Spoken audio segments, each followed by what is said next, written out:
master of the winds. These two adored each other and lived in a monotony of happiness. But nothing in this world is safe. It isn't true. It is. One day, Alcyone had heard that Cetes had ordered his ship to be made ready for a sea voyage, to visit a far-off oracle. How can you leave me alone? I'll pine in your absence. Overland, it's a long and arduous trip, but I'd still prefer that to a voyage by sea, which I fear for my father's winds are wild and savage. You think as his son-in-law you may get some special treatment. Not so. Once those winds have escaped my father's cave, they're wild and beyond anyone's control. As a girl, I watched them come home exhausted and spent, and I learned to fear them then. Now, I'm petrified, surely, She said, if you die, my life is over, and I shall be cursed with every reluctant breath that I draw. My love, I hate to choose between my journey and you, but how can I live this way? Stranded on shore, afraid, domesticated, diminished, a kind of lapdog? Then take me with you, at least, and meet the storms together, which I fear much less than to be left a widow. In 2 months' time, I'll be back. No, I fear you won't. I know you won't.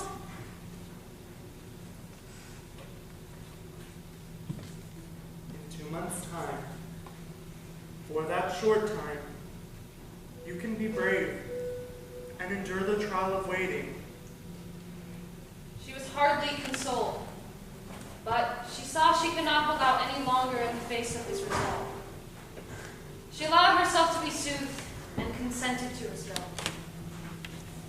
There were no more details left to be checked, no last-minute changes to make, and the men, arranged on their benches, were ready to row and go. He boarded and gave the sign, and then he turned to wave at her. She waved at him while the ribbon of black water widened between the ship and shore. She gazed at him until he was no longer distinguishable. And still she could see the ship. And she narrowed her eyes to the horizon and watched it as it receded into a smaller and smaller object. And then the whole hull was gone, and only the sails remained. And then they too disappeared. She gazed, still, at the empty, desolate loop, and then went to her empty bedroom to lie on the huge and vacant bed, and give herself over to weeping. The vessel cleared the harbor and caught the freshening wind, which set the rigging to singing and slapping against the spars. I ordered the rowers to ship their oars and the sailors to set the yard to make sail. Our ship ran before the wind. We made satisfactory progress all that day and had reached a point of no return with as much blue water astern as remained ahead. But as the sun was sinking in the west, the water, everywhere blue until now, began to be fled. The west had fleeing sailors dislike. The weather was worse. Every moment, the winds were on the loose. Reef the sails! Sail the water! Secure the spars! But Poseidon and his henchmen had arrived. The rest was one enormous green catastrophe. He thinks in an oddly abstracted way that the waves are lions, crazed with hunter's wounds, or that the ship is of the sieged town, attacked by a horde of madmen. One would think that the heavens were crazed with lust, To join the turbulent sea, which returned their bizarre passion, and tried to rise up and embrace the air. The men had lost their belief in their captain, their courage, their nautical skill, and even their will to live as they wait for the end. One weeps and groans aloud. Another, no braver, is silent, dumbstruck. One calls on to God for mercy. Another curses his fate. And one says one word. Alcyone! again and again. Alcyone, my treasure, Alcyone! And this is the end of the flow. Oh gods, hear my modest prayer, that my body may wash ashore her feet, and where she may, with gentle hands, prepare it to be buried. Nothing left but the slow parade led by Hermes to the underworld.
A dream that might show our Alcyone the sorry truth.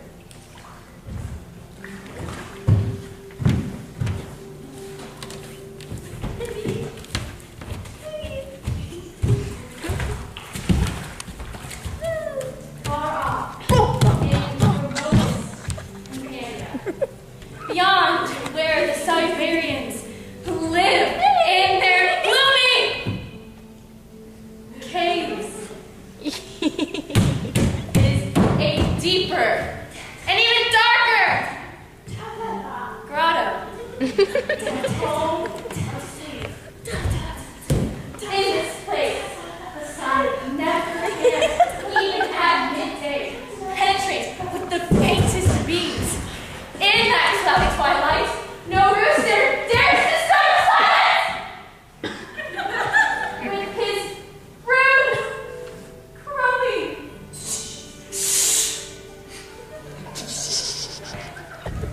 No dog or nervous goose gives voice to challenge the passing stranger.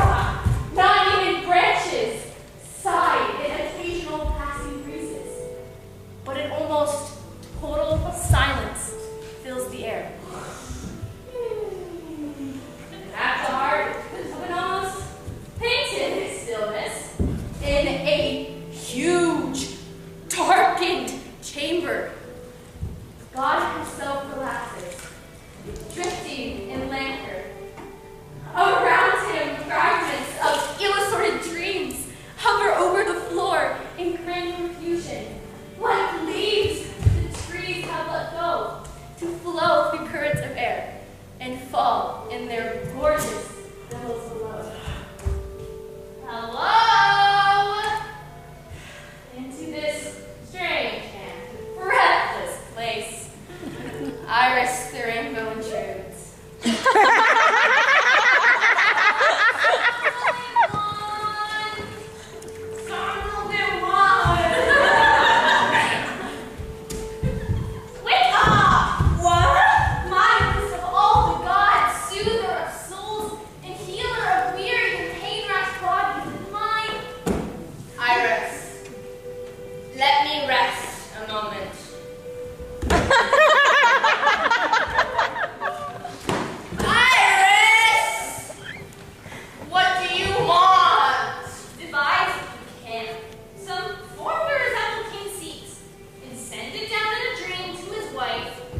You seem like a seafaring man. Can you tell me, where is my husband?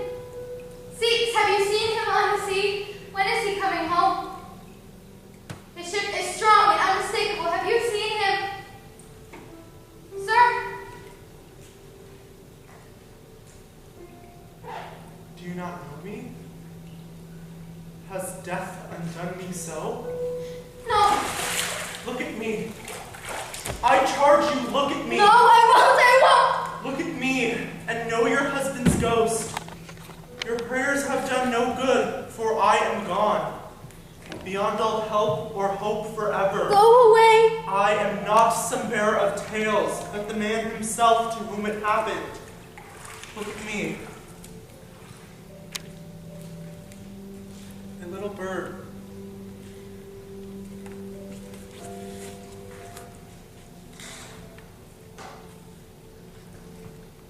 I told you. I knew it would happen, and I bet you nothing go!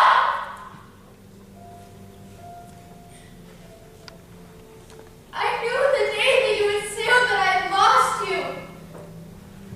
Forever.